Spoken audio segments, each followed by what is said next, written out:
ஒரு சின்ன thought process தான். ரீசெண்டாக வந்த ஒரு ஷோவில் நம்மள நிறைய பேர் பார்த்துருப்போம்.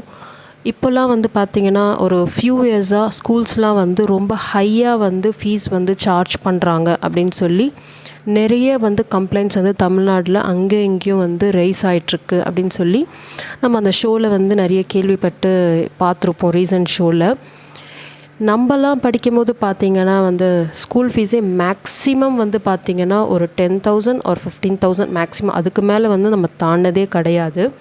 ஆனால் இப்போல்லாம் பார்த்திங்கன்னா ஒரு ப்ரீகேஜி சேர்க்குறதுக்கே பார்த்திங்கன்னா minimum 1 lakh or above 1 lakh அவ்வளோ சார்ஜ் பண்ணுறாங்க. ஒரு ப்ரீகேஜியில் என்ன சொல்லி தர போகிறாங்கன்னு சத்தியமாக தெரியல. அந்த 1 lakhக்கான பிரேக்கப் என்ன அவங்க கிளாஸில் சொல்லி தருவாங்கன்னு தெரியல. ஸோ நீங்கள் இதை பற்றி என்ன நினைக்கிறீங்கன்னு கமெண்ட்ஸில் மறக்காமல் ஷேர் பண்ணுங்கள். இப்போல்லாம் பார்த்திங்கன்னா நிறைய ஸ்டேட் போர்டு அண்ட் மெட்ரிகுலேஷன் ஸ்கூல்ஸ்லாம் பார்த்திங்கன்னா சிபிஎஸ்சிக்கு கன்வெர்ட் ஆகிட்டுருக்கு.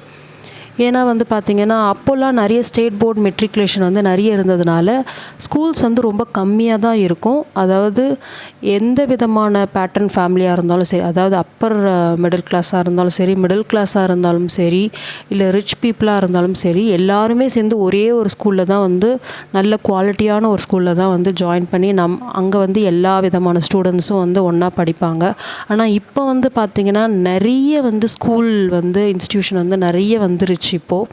அதனால் பார்த்திங்கன்னா நிறைய ஃபீஸும் சார்ஜ் பண்ணுறாங்க. இந்த ஃபீஸுக்கு ஏற்ற குவாலிட்டியான எஜுகேஷன் தான் ஸ்டூடெண்ட்ஸ்க்கு போகுதான்னு தெரியல. ஸோ நாங்கள்லாம் படிக்கும் போது பார்த்திங்கன்னா ஸ்டேட் போர்டு மெட்ரிகுலேஷன் தான் ரொம்ப ஜாஸ்தியாக இருக்கும். அதிலேயே நிறைய பேர் நல்லா படித்து இப்போவும் நல்ல சக்ஸஸான நிலைமையில் இருக்காங்க. ஏன் இப்போ இருக்கிற parents state board and matriculation choose பண்ண மாட்டீங்க அப்படின்றது எனக்கு ஒரு பெரிய டவுட்டு தான். அது ஏன்னு தெரிஞ்சால் கமெண்ட் பண்ணுங்கள். எதனால் ஸ்டேட் போர்டு மெட்ரிகுலேஷனை சூஸ் பண்ணாமல் சிபிஎஸ்சிக்கு எல்லோரும் சூஸ் பண்ணுறீங்கன்னு சொல்லுங்கள்.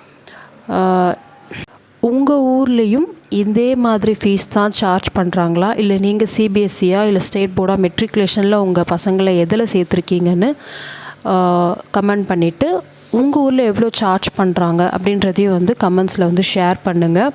இப்போ உள்ள எஜுகேஷன் சிஸ்டம் எல்லாமே ரொம்ப மாறிடுச்சு. குழந்தைங்க நிறைய வெளியில் விளையாடுறத பார்க்கவே முடியலை. வீட்டுக்குள்ளேயே தான் இருக்காங்க, நிறைய படிக்கிறாங்க, நிறைய ப்ராஜெக்ட்ஸ் பண்ணுறாங்க. இது நல்லதா கெட்டதா அப்படின்றது இப்போ வரைக்கும் சுத்தமாக எனக்கு புரியலை. ஏன்னா என் பையனை இன்னும் சேர்க்கலை. இது ஒரு சின்ன தாட் ப்ராசஸ் தான்.